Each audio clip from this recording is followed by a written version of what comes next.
શું તમે પણ ફાટેલા પર્સને ફેંકી દેવાનું વિચારો છો? તો થોભો.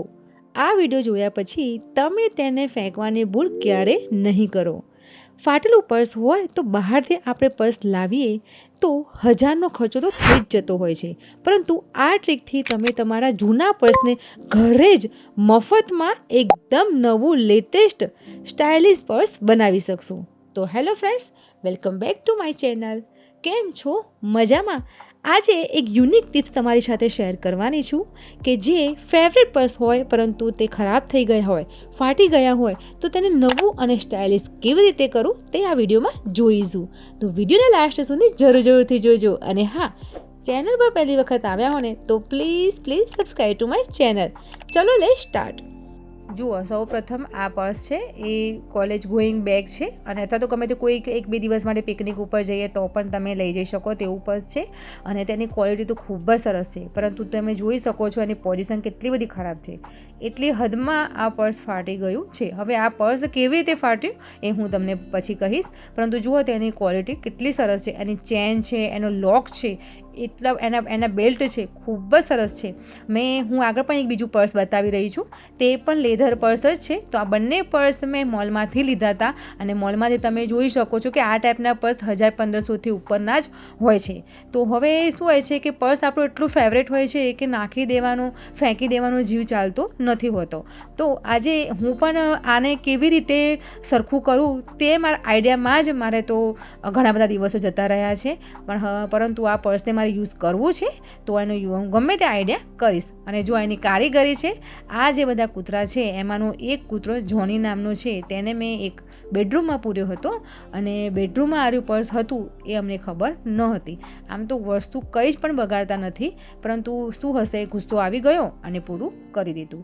તો હવે આપણે તેને કેવી રીતે હવે આને લેટેસ્ટ પર્સ બનાવું તે આપણે વિડીયોમાં જોઈશું. અને સેકન્ડ પર્સ જુઓ, આ હું છે ને સ્કૂલમાં જ લઈ જતી હતી, પરંતુ આ મેં અંદર ક્યાંક ઉપર બીજા માળે મૂકી દીધું હતું. તો આ પર્સની પણ હાલત ખરાબ થઈ ગઈ છે. તેની ચેન, અંદરનું કવર એ પણ કમ્પ્લીટ જ છે, અને અંદરનું ફેબ્રિક પણ ખૂબ જ સરસ છે, અને પર્સના બેલ્ટ પણ હેવી જ છે. તો આ પર્સમાં શું હોય છે કે જો આવી રીતે ક્રેક થઈ ગયેલું છે 2-3 જગ્યાએ, થોડું નાનું. હવે આ પર્સ શું હોય છે કે કોઈ પણ અંદર વજન એટલું બધું નાખો ને તો પણ ચાલી શકાય. હવે શું હોય છે કે તેને આ પર્સ હવે કેવી રીતે એને લેટેસ્ટ બનાવવું અને નવું કેવી રીતે એને બનાવી શકાય, તો એક સરસ મજાની ટિપ્સ મેં કરી છે. જો આવું ગોલ્ડન કલરનું મારે ફેબ્રિક પડ્યું જ હતું બ્લાઉઝનું, અને મેં પર્સ શું હોય છે કે આ લેધર છે, તો આની અંદર શું હોય છે ગોલ્ડન, બ્લેક, વ્હાઇટ અથવા તો સિલ્વર, આ જે 4-5 જે કલર છે તે જ સારા લાગે છે. બાકી જો બીજા કોઈ કલર આના ઉપર સારા લાગતા નથી. તો મેં ગોલ્ડન કલરનું કપડું લીધું છે, અને આપણે તેને શું હોય છે કે પેચ બનાવીશું. એટલે આમ તો મેં ગૂગલ ઉપર સર્ચ કર્યું હતું, અને શું હોય છે કે ઓનલાઈન પણ મેં સર્ચ કર્યું હતું. તો આવા કેવા હોય છે કે આ ટાઈપના સ્ટીકરો મળતા હોય છે કે જેવા કલરનું પર્સ હોય તેવા લેધરના સ્ટીકરો મળતા હોય છે, અને તેને કટ કરીને ચોંટાડી દેવાનું હોય છે. અથવા તેવા શું હોય કે એવા કલરનું લેધરનું બી કપડું મળતું હોય છે, પરંતુ મને એવું લાગ્યું કે જો હું ઓનલાઈન આવી રીતે પરચેસ કરીશ તો કદાચ મને એનો કલર સેમ ટુ સેમ ન મળે તો એક થીગડા જેવું દેખાય. તો મને એ બધું યોગ્ય ન લાગ્યું. પછી એક સેકન્ડ એનો ઉપયોગ હતો કે ગ્લ્યુ. તો એ ટાઈપનું ગ્લ્યુ હોય છે કે તમે શું હોય છે કે તમને એક બીજું કોઈ કપડું હોય કે અથવા તો કોઈ લેધર હોય તેને ચોંટાડી શકે, પરંતુ તે પણ મને એક થીગડા જેવું જ મને લાગતું હતું. તો એક એવો આઈડિયા મેં કર્યો કે જે આમ આજકાલના પર્સની અંદર ઉપર ફ્લાવર હોય છે કે કોઈ શોપીસ હોય છે, ગમે તે કંઈ શું હોય છે એમ્બ્રોડરી હોય છે, તો આ બધું કરી શકાય. મેં પહેલો આઈડિયા એ ઉપયોગ કર્યો કે એમ્બ્રોડરી કરીશ તો એમ્બ્રોડરીમાં શું હોય છે કે નાનું કાણું હોય તો એમ્બ્રોડરી કરી શકાય, પરંતુ આની હાલત એટલી બધી ખરાબ હતી કે ના પૂછો વાત. તો જો આ ગોલ્ડન કલરનું મેં આવી રીતે ચોરસ પીસ મેં કટ કરી દીધો છે, અને જ્યાં મોટું કાણું હતું તેના ઉપર જ મૂકીને વચ્ચે ગોળ રાઉન્ડમાં હું તેના મોટા ટાંકા લઈ લઈશ. એકદમ ઇઝી છે, અને તમે કોઈ પણ પર્સું, તમે કોઈ ફ્રોક હોય કે બ્લાઉઝ હોય કે ડ્રેસ હોય તો પણ તમે આ રીતે કરી શકો છો. તો જો અમે આવી રીતે ગોળ મેં આવી રીતે શું કે ટાંકા લઈ લીધા છે. માર્કર પેનથી તમારે ગોળ કરી નાખવાનું એટલે તમને ઇઝીથી આઈડિયા મળી જાય. અને આ જે કપડું છે તેને મેં પહેલાં ગોળ કાપવું પડતું, પરંતુ વાંધો નથી, એની આજુબાજુ જો મેં આવી રીતે કટ કરીને ગોળ બી કાપી લીધું. હવે એની આજુબાજુ આવી રીતે મોટા ટાંકા લઈ લેવાના છે. જો અમે લઈ લીધા છે, અને પછી અને એક જ દોરો તમે રાખજો, એટલે કે 2 હારા તમે રાખો વાંધો નથી, પરંતુ વચ્ચે કટ કરીને બીજો દોરો લો એ રીતે નથી કરવાનું. આ એક ફ્લાવર્સ બનાવીએ છીએ તો થોડો મોટો તમારે દોરો લેવાનો છે, અને જો આવી રીતે આમ છેડો ખેંચીશું ને તો સરસ મજાનું ફૂલ બની ગયું. થોડું આમને એડજસ્ટ કરી લેવાનું અને પછી ફ્લાવર બની ગયું. ઉપર પાછા 2-3 ટાંકા તમારે લઈ લેવાના પર્સ સાથે, તો એકદમ મજબૂત ફ્લાવર્સ બની જાય. તો આ રીતે 2 થી 3 કાણા છે તો આના ઉપર શું હોય છે કે આ રીતના ફ્લાવર્સ હું બનાવી લઈશ. એટલે આની બાજુનું જે કાણું છે એ બી થોડું લાંબુ છે, મોટું છે, તો થોડું મોટું ફ્લાવર્સ બનાવીશ અને 2 નાના બનાવીશ. આમ મારો આઈડિયા એવો છે કે 3 ફ્લાવર્સ બનાવીશ અને એ રીતે પેચની જેમ લગાવીશ કે જે આમ ઓરિજિનલ જ લાગે, કંઈ આપણે એના ઉપર કંઈ અલગથી કામ કર્યું હોય તેવું ન લાગે. તો જો ફ્લાવર્સ બનાવવા તો એકદમ ઇઝી જ છે. આ રીતે ગોળ ગોળ ટાંકા લઈ લેવાના છે અને પછી તમારે ફ્લાવર્સ બની જાય. આમાં શું કે મેં પહેલાં કેમ કપડું મૂકીને ટાંકા લીધા, કેમ કે શું હોય છે કે એ જે જગ્યા હતી તે ફાટેલી હતી, જેથી કરીને જગ્યા બી કવર થઈ જાય કપડાં સાથે અને ફ્લાવર્સ પણ બની જાય. તો જો આ રીતે ફ્લાવર્સ બની ગયું છે. તો આ રીતે મેં જો 2 થી 3 ફ્લાવર્સ બનાવી દીધા છે ને આવી રીતે ટાંકા હું લઈ લઈશ પર્સ સાથે. સરસ મજબૂત જાડો દોરો મેં લીધો છે. તો આપણે જે ગોયડું બનાવતા હોઈએ છીએ ને એ જ દોરો મેં લીધો છે, અથવા તો તમે પતંગનો પણ દોરો લઈ શકો છો. કેમ કે અહીંયા શું છે કે આપણે એક સ્ટ્રોંગ અને મજબૂત બનાવવાનું છે, કંઈ આપણે એક 4-5 દિવસ ચાલે એક સો પીસ રાખવાનું એ ટાઈપનું રાખવાનું નથી. જો તૈયાર થઈ ગયું છે. હવે તમે આની ઉપર કોઈ શું હોય છે કે ડાયમંડ હોય અથવા તો ગમે તે કોઈ મોતી પડ્યા હોય અથવા તો કોઈ એવી સારી એવી લેસ હોય તો પણ તમે ચોંટાડી શકો છો. તો અહીં મારી પાસે જો આવા વ્હાઇટ મોતી હતા તો વ્હાઇટ મોતી મેં આવી રીતે લગાવી દીધા છે સરસ મજાના, અને મોતી લગાવીને સરસ એવી રીતે ટાંકા લઈ લીધા છે. તો જો એક સરસ મજાનું થઈ ગયું પર્સ, અને કોઈ કહે પણ નહીં કે આ પર્સ ફાટી ગયું હતું ને આ રીતે આપણે સેટ કર્યું છે. કેમ કે શું હોય છે આજકાલના પર્સમાં પણ આ ટાઈપના ફ્લાવર્સ બનેલા હોય જ છે, અને આમાં સરસ મેચ થાય એવો કલર મેં લીધો છે. જો બેગની હાલત કેટલી ખરાબ થઈ ગઈ છે, ખાલી અંદરનું કપડું કદાચ રહી ગયું લાગે છે. આગળ સાઈડનું ખાલી કપડું બચી ગયું છે અને આખી બેગ તૂટી ગઈ છે. અને સીવવાનું બી ટ્રાય કરેલો છે પણ જો સિવાય નથી. અને બાજુમાં પણ જો ચલો માની લો કે ખાલી આ એકલો પટ્ટો તૂટી ગયો હોય તો પટ્ટો તો ગમે તેમ કંઈ થઈ જાય, પણ આ સાઈડમાં બી જો આટલું બી તૂટી ગયું છે. અને એની ક્વોલિટી તો A1 છે, મસ્ત ક્વોલિટી છે. જો આવી મોલમાંથી લીધેલી છે ને તો એની ચેન બી એટલી પરફેક્ટ છે. 5-6 વર્ષ જેવું થઈ ગયું, યુઝ વધારે થયો નથી. કોલેજ મારી સારી રીતે ચાલે. તો અમારા જે 5 જે કૂતરાઓ છે એમાં એક જોની નામનો છે ને અમારો છોકરો, એ આમ સીધો છે, એને પૂર્યો ને ગુસ્સો આવી ગયો ને, તમને ખ્યાલ હતો નહીં ને બેડરૂમમાં પર્સ હતું, બેડ ઉપર જ હતો પર્સ સારી, અને આને ભાઈએ પર્સ ફાડી દીધું.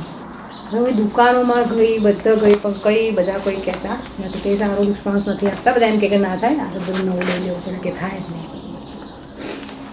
અને હવે આમાં હું 400 થી 500 રૂપિયા બી નાખે એવી નથી. હું હવે આને ફ્રીમાં જ ગમે તે આઈડિયા દોડાઈને કરવાની છું. કેમ કે આ પેચ લાવો, પછી બધા શું કે ગ્લુ લાવો, આ બધું લાવું એના જગ્યાએ હું સરસ DIY કરું છું. ચલો વિડીયો પૂરી સુધી જોજો.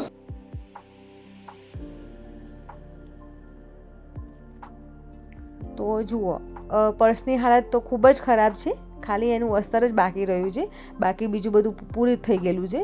પરંતુ શું હોય છે કે આનું જે લુક પણ સારો છે અને પ્લસ શું હોય છે કે તેની ક્વોલિટી ખૂબ જ સારી છે. તો આ જે પર્સ ફાટી ગયું છે એ જ પોઝિશનમાં રાખીને હું ટાંકા લઈ લઈશ, કારણ કે શું હોય છે કે પહેલાં એનો આકાર બનાવવો પડશે.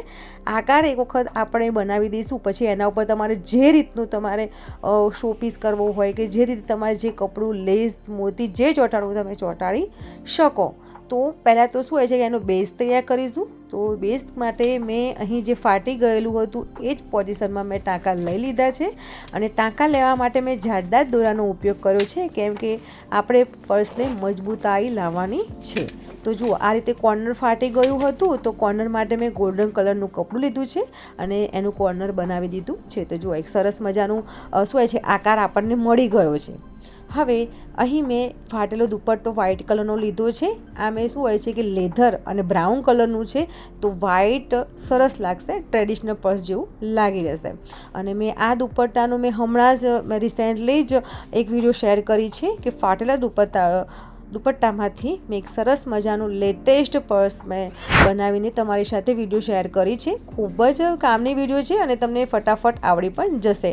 ન જોઈ હોય તો ફટાફટ જોઈ લેજો, તમને જરૂરથી ગમશે.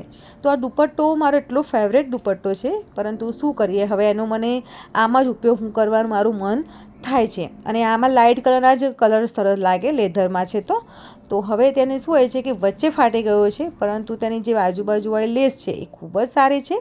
અને જુઓ, અને જેની કિનારી છે તે પણ એટલી સરસ લાગશે. તો આનો ઉપયોગ હું કરવાની છું.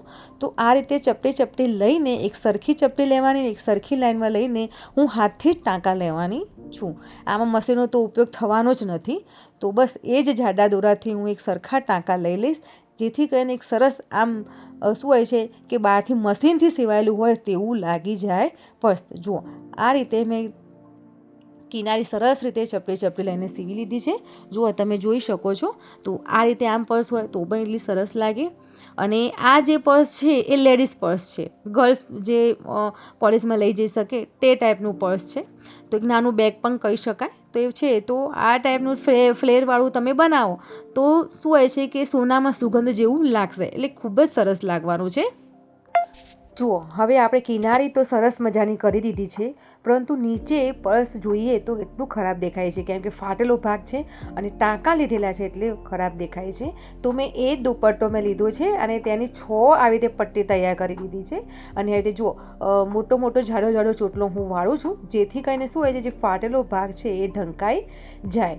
તો જો આ રીતે મેં 2 લાઈનો તૈયાર કરી છે, એટલે કે 2 ચોટલા તૈયાર કર્યા છે. અને આવી રીતે ચોટલો રાખીને અને તેનો છેડો કટ કરીને અને તેના ટાંકા હું લઈ લઈશ. તો બંને આવી રીતે ચોટલા વાળીને અને સરસ રીતે જે ફાટેલો ભાગ છે એ સરસ રીતે ઢંકાઈ જાય અને નીચેથી મજબૂત પર્સ બની જાય. કેમ કે આ પર્સમાં તમે વધારેમાં વધારે વજન રાખીને પણ રાખી શકો છો.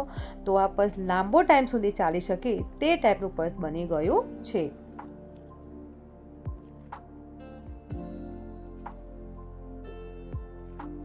તો ફ્રેન્ડ્સ, તમે જોઈ શકો છો ને કેટલું મસ્ત લાગે છે.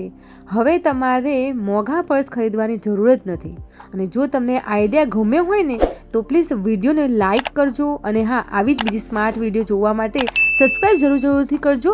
અને હા, ફેમિલી ફ્રેન્ડને જરૂરથી શેર કરજો. જો આ બંને પર્સ મેં ફાટી ગયેલા હતા અને બંનેની ક્વોલિટી ખૂબ જ સરસ હતી. તો હવે એક નવા પર્સ થઈ ગયા છે, તો ઇઝીથી હું આ પર્સ વાપરી શકીશ. અને હા, આ બંને પર્સનો 1000થી 2000 3000 જેટલો ખર્ચો મારો બચી ગયો છે. આમાં મેં એક પણ રૂપિયો હું કોઈ પણ બજારમાં વસ્તુ લાવીને મેં ઉપયોગ કર્યો નથી. અને મારો આઈડિયા ગમ્યો હોય, મારું આજનું DIY ગમ્યું હોય તો પ્લીઝ લાઇક, શેર, સબસ્ક્રાઈબ જરૂરથી કરજો. અને હા, આગળની વિડીયો તમે કયા ટોપિક પર જોવા માંગો છો તે પણ મને કમેન્ટ કરીને જરૂરથી કહેજો. હવે એક નવા આઈડિયા અને નવી ટિપ્સ સાથે જરૂરથી મળીશું. બાય, જય ભારત.